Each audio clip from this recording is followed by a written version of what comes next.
আসসালামু আলাইকুম। আমরা একটি ইসলামী গান গাচ্ছি, শুরু করছি আমাদের মোকাল্লাম। আসসালামু আলাইকুম দাদুজান। আরে কাদির রাখ তো সালাম। কি ব্যাপার দাদুজান, আপনি হাঁটুর উপরে কাপড় তুলে বিড়ি টেনে চলেছেন যে? আরে কাদির, তোর তো কোনো আদব জ্ঞান নাই, যেখানে সেখানে সালাম সালা একটা ভিডিও খেতে দিন না ঠিক। ও দাদুজান, এই যে আপনি হাঁটুর উপরে কাপড় তুলে বিড়ি টেনে চলেছেন, এ তো ফরজ তরফের গুনাহ। বুড়ো বয়সে কি এগুলো মা ভাবে? আরে কাদির রাখ তোর মশলা, সারা জীবনে চোর বুঝতেই পারবি। আমি তো শরীয়তের কথা বলছি, আপনি এত রেগে যাচ্ছেন কেন? আরে কাদির, বেশি শরীয়ত তরিয়ত করিস নি, অল্প বয়সে বেশি পাকা ঠিক নেই, বিড়িটা খেতে দে। আরে দাদুজান, আপনি জানেন না গত বছর নবী দিবসে হুজুর বলেছিলেন, বাবারা আপনারা কেউ বিড়ি খাবেন না, মদ খাবেন না, গাঁজা খাবেন না। আর আজকে দেখছি আপনি দিনরাত হাঁটুর উপরে কাপড় তুলে বিড়ি টেনে চলেছেন। গত বছরের জলসা আর হুজুরের কথা তোর এখনো মনে আছে? আমি তো সব খিচুড়িকে শেষ করে ফেলেছি। হাই আল্লাহ, তাহলে তো আপনি নামাজ কালাম কিছুই পড়ো না। কে বলেছে আমি নামাজ পড়ি না? ওই যে ওই পাড়ায় রহিম মিয়া মারা গেল, জানাজা নামাজ পড়লাম, আবার কিসের নামাজ পড়বো? আরে দাদুজান, আপনি তো জানাজার নামাজ পড়ে খুব গল্প দিচ্ছেন। আপনি কি জানেন, জেনে বুঝে ইচ্ছাকৃতভাবে এক ওয়াক্ত নামাজ ছেড়ে দিলে 2,88,00,000 বছর জাহান্নামের আগুনে পুড়তে হবে। আচ্ছা দাদুজান, আপনার বয়স তো অনেক হলো, আপনি কি গোসলের ফরজ কয়টি জানেন? জানি না মানে সালা, গোসলের 4টি ফরজ। 1, গামছা লুঙ্গি নিয়ে পুকুরে যাওয়া। 2, পুকুরে নেমে গোসল করা। 3, সামান মাখা। 4, গা মুছে বাড়ি যাওয়া। ছি ছি দাদুজান, আপনি একই বললেন, শুনে তো আমি অবাক। আমি বলছি, আপনি শুনুন। 1, গড়গড়া সহ কুল্লি করা। 2, নাকের নরম অংশ পর্যন্ত পানি পৌঁছে দেওয়া।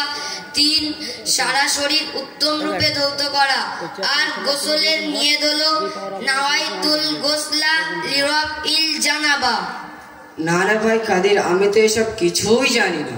আচ্ছা দাদুজান, আপনি তো তাহলে অজুর ফরজ কয়টি জানেন না। কই অজুর ফরজ কয়টি বলুন তো? উজুর ফরজ কটা হবে? 6টি বেথালা। 1, নাকে পানি দেওয়া। 2, গালে পানি দেওয়া। 3, মুখে পানি দেওয়া। 4, হাত ধোয়া। 5, মাথায় পানি দেওয়া। 6, পায়ে পানি দেওয়া। কি আশ্চর্য, আপনি একই বললেন, শুনে তো সবাই অবাক। আমি বলছি, আপনি জেনে নিন। 1, মুখমণ্ডল ধৌত করা। 2, 2 হাতের কনুই উপর পর্যন্ত ধৌত করা। 3, 4 ভাগের 1 ভাগ মাথা মোছা করা। 4, 2 পায়ের গোড়গাট উপর পর্যন্ত ধৌত করা। আর ওজুন দোয়া হলো বিসমিল্লাহিল আলিয়্যিল আযীম ওয়ালহামদুলিল্লাহি আলা দীনিল ইসলাম। ভাই কাদির, আমি তো তাহলে অনেক গুনাহ করে ফেলেছি। আল্লাহ রাব্বুল আলামিন আমার গুনাহ ক্ষমা করিবেন না? অবশ্যই মাফ হবে, তবে আপনাকে মন থেকে তওবা করতে হবে। ভাই কাদের, তওবা কি জিনিস? খাই না মাখে? তওবা খাওয়ার জিনিস নয়, মাখারও জিনিস নয়। আমি বলছি, আপনি আমার সাথে বলুন। 1, তওবা তওবা তওবা। তবলা তবলা তবলা। না, এ বুড়োটাকে নিয়ে আর পারা যাবে না। আপনি আমার সাথে আবার পড়ুন।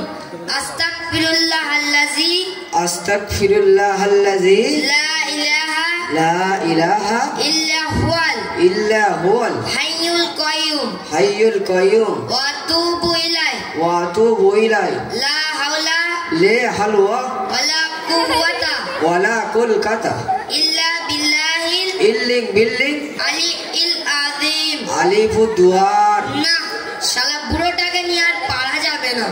আপনি আমার সাথে আবার পড়ুন। আস্তাগফিরুল্লাহাল্লাযী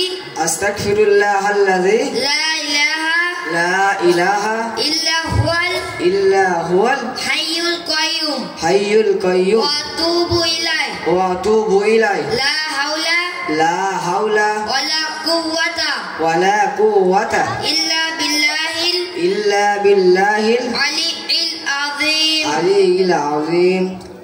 ভাই কাদি, তুমি অত অল্প বয়সে সবকিছু শিখলেন কোথা থেকে? আপনি জানেন না, আমাদের কচুয়া মাঝের পাড়া নুরানি মক্তব থেকে, ওখানে আমাদের শিক্ষক হাফেজ মিজানুর রহমান সাহেব কোরআন, হাদিস ও মশলা মাসাইলের সুশিক্ষা দেন। ভাই কাদের, আমি তাহলে ওখানে গিয়ে সবকিছু শিখতে পারবো তো? হ্যাঁ, আপনি আমার সাথে অবশ্যই মক্তবে যাবেন, আপনাকে সবকিছু শিখিয়ে দেওয়া হবে ইনশাআল্লাহ। আমরা এখানে মোকালামা শেষ করছি। ভুল ত্রুটি ক্ষমা করবেন আর আমাদের জন্য দোয়া করবেন। আসসালামু আলাইকুম।